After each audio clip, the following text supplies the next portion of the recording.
Western civilization, and I have studied it for a long time, is an amazing phenomenon in history.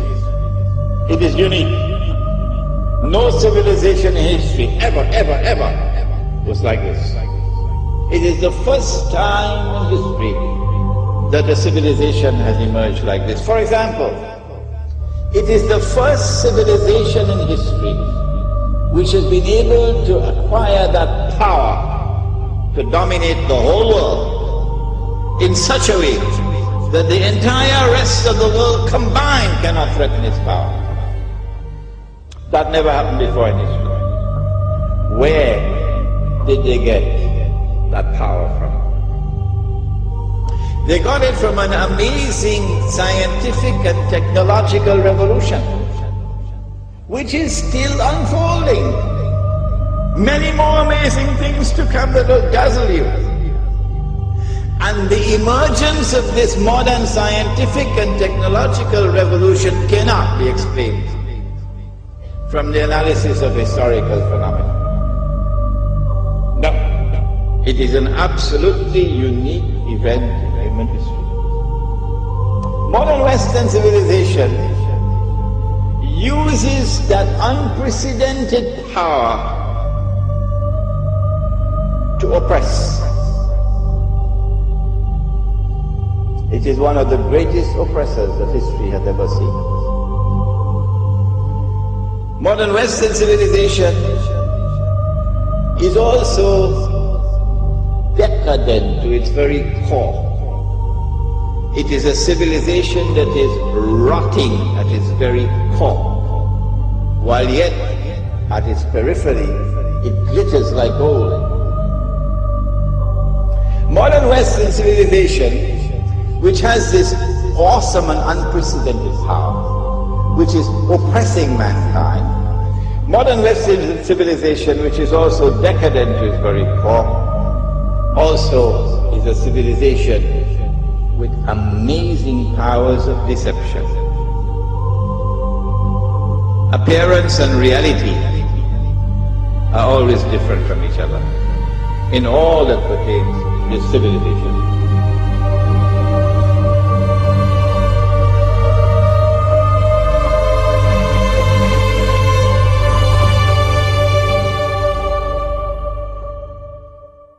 It is a civilization with a mission in the world. We used to hear it in the days of colonialism. This is called in international relations called jingoism. That we have a mission to civilize mankind. And this mission took them not only to colonize the rest of the world, that's bad enough, but that didn't end the story. When they colonize a part of the world, they do not leave, they do not decolonize until and unless they have put in place institutions which will ensure that that society will continue to be ruled by them, by property. And in the process, they seek to transform the rest of mankind into carbon copies of themselves. This never happened before in history. If I do not seek to understand what's happening here, then I've got peanuts in my head. When will I wake up? When will I begin to think? When will the world have more to me than McDonald's hamburgers? What's happening here?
when they colonize a part of the world, they do not leave, they do not decolonize until and unless they have put in place institutions which will ensure that that society will continue to be ruled by them, by property. And in the process, they seek to transform the rest of mankind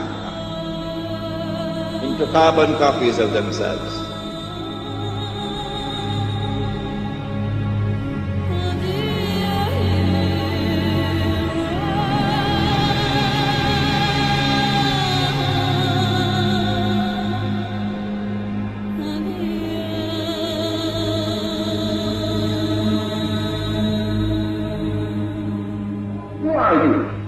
You don't know.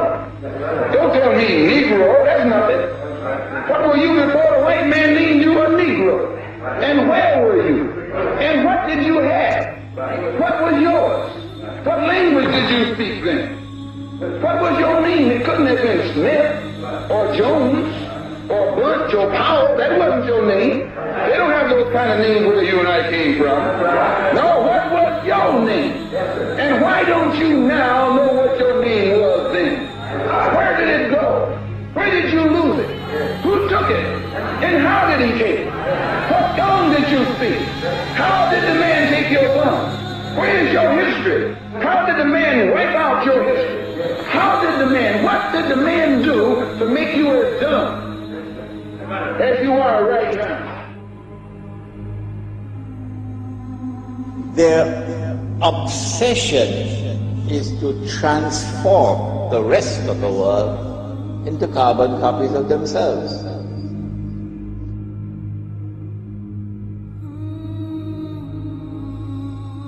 This never happened before in history. If I do not seek to understand what's happening here, then I've got peanuts in my head. Because if you're a believer, you can never justify war. You can never justify war. You can never justify colonialism or neo-colonialism or imperialism. You can't justify that. And I'm going to tell you, Latin America and the School of the Americas and the United States role is only a small slice of the pie. For what they do in Latin America is being done in Africa, and what is being done in Africa is being done in the Middle East, and what is being done in the Middle East is being done in Asia. So we're standing up for the dignity of the world and for the freedom of the world, and people of conscience need to stand up and speak with more power and be more fervent and be vibrant in what you have to say and witness it in season and out of season, no matter what the polls say, no matter who is in Congress, no matter who is in the White House. Speak and preach and teach and organize until justice prevails. God bless you. It is one of the greatest oppressors that history has ever seen.